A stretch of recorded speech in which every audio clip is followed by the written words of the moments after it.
There are certain types of people who silently drain your energy, block your spiritual growth, and keep you stuck in cycles of confusion, fear, and self-doubt.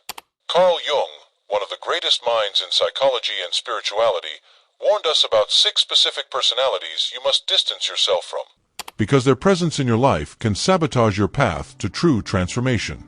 Are you constantly feeling anxious or lost after spending time with certain people? Do you notice your manifestations failing or your intuition being clouded? This video will reveal the 6 dangerous archetypes Jung described, how to recognize them instantly, and most importantly, how to protect your energy and align with your higher self again. If you're serious about your spiritual awakening, manifestation power, and inner peace, this knowledge is essential. By the end of this video, you'll not only identify who's been holding you back, but you'll understand how to free yourself and fully step into the life you're meant to live. You may have met them, maybe even loved them. People who cannot hold a mirror to their own soul, so they hold one up to yours instead, but theirs is cracked, and the reflection is never yours to begin with. They accuse you of being selfish, unkind, arrogant, when in truth, it is the ache of their own wound speaking. The wound that says, "I refuse to look inward, so I will find what I hate in me, in you." Projection is a subtle poison. It seeps into our relationships like a fog, cloaking what's real. Carl Jung called this the shadow, the exiled parts of our psyche we disown and cast into the dark. And what we disown, we don't destroy. We unleash. The projector is ruled by this disowned shadow. They blame instead of reflect. They shame instead of heal. Their world is a theater of betrayal, but the script was written in their own silence. You try to love them, understand them, but it never feels like enough. That's because you're not the problem. You're the mirror. Think of the one who always sees others as manipulative, yet weaves guilt like a spider spins silk. Or the partner who insists you're distant while they're emotionally locked behind 1,000 walls. These are the broken mirrors. Their pain is real, but so is the danger. Spiritually, these individuals are not evil, but they are lost. And in their confusion, they reach for the nearest soul to anchor their pain. Often, that soul is you. You are not what they fear. You are what they refuse to see in themselves. Be careful, because if you hold a broken mirror long enough, you start mistaking the cracks for your own flaws. You start bending yourself to fit into someone else's illusion. But the truth is this: their shadow is not your burden. Let them wrestle with it. Your task is to stay whole and to keep your mirror clean. There is a sorrow that seeks solace, and then there is sorrow that seeks control.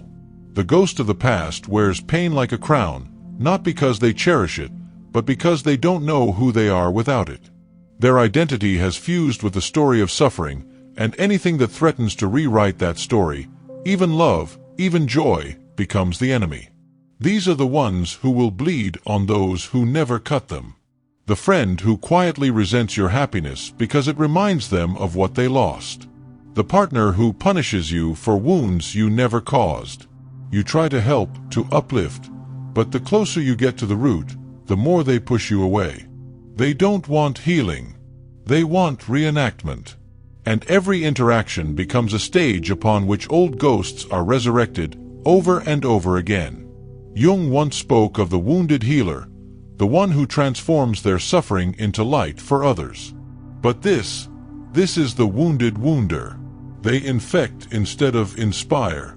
Their pain is a weapon, not a bridge. You will know them by their refusal to change. Their stories loop like broken records, never seeking resolution, only validation. They speak of betrayal, injustice, trauma, but if you listen closely, healing is never the goal. The wound has become sacred, and now they expect you to kneel before it. When someone makes pain sacred, they begin to crucify others on it. This is not a call to judge. It's a call to discern. The wounded are not the enemy. But some wounds grow teeth. And if you're not careful, you will spend years tending to a scar that refuses to close, not because it can't, but because someone won't let it. Offer compassion, yes. But don't confuse compassion with captivity. There are those who speak of peace, yet carry knives behind their smiles. Those who wear crystals, chant mantras, and speak of vibrations, but wield spirituality like a mask, not a mirror. This is the spiritual illusionist. Their ego wears robes and burns sage, not to purify, but to perform. Their presence is polished, their words poetic, yet beneath it all lies a hunger for control, for status, for untouchability. They don't want to awaken. They want to appear awakened. You'll recognize them in how they dismiss pain with a smile. Oh, that's just your karma. You're vibrating too low for me. They preach love while punishing emotion. They preach surrender while dominating the room. Jung warned of this, the danger of an inflated persona. A false self so enamored with its spiritual reflection that it no longer sees the shadow it casts. In their quest to rise above, they forget the sacred truth. No true ascent avoids the underworld. They fear anger, envy, fear, not because they've transcended them, but because they've buried them. And in their burial, these emotions ferment and control from the dark. A spiritual teacher who shames vulnerability. A friend who guilt-trips you for feeling too heavy. A partner who silences disagreement in the name of peace. This is not light. This is illusion. The spiritual path is not always serene.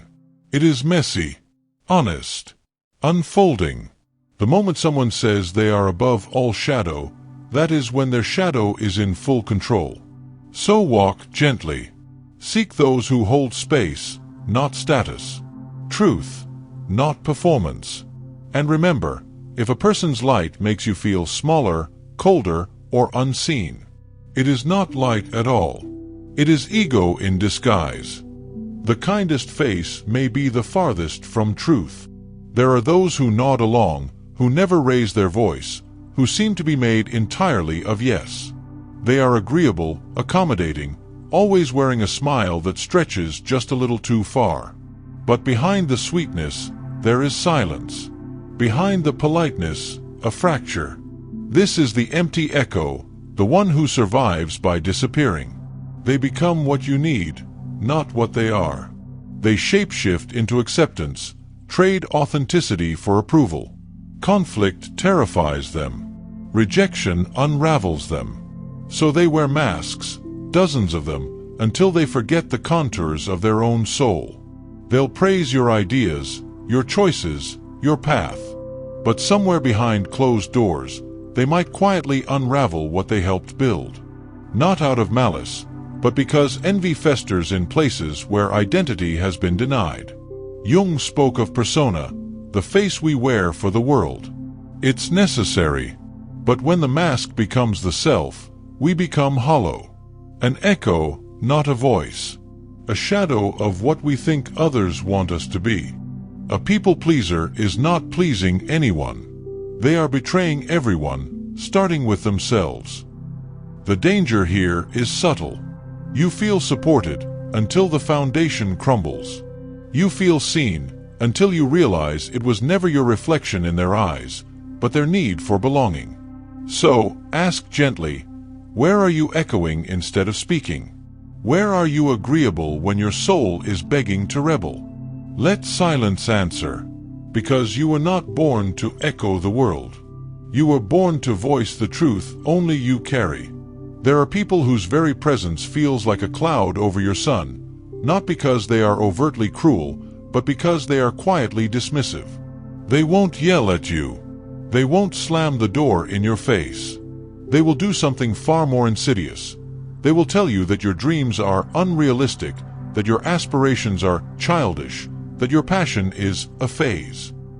They will eat away at your purpose, not with sharp words or angry gestures, but with 1,000 small, cold statements. They are the well-meaning skeptics, the ones who just want to protect you from failure, from disappointment, from the burden of hope. But what they are truly protecting is their own fear. Fear that someone's audacity to dream might shine a light on their own inability to believe. So they stand at the edge of your vision, holding up their rationality like a shield, deflecting every wild, ungrounded idea you have.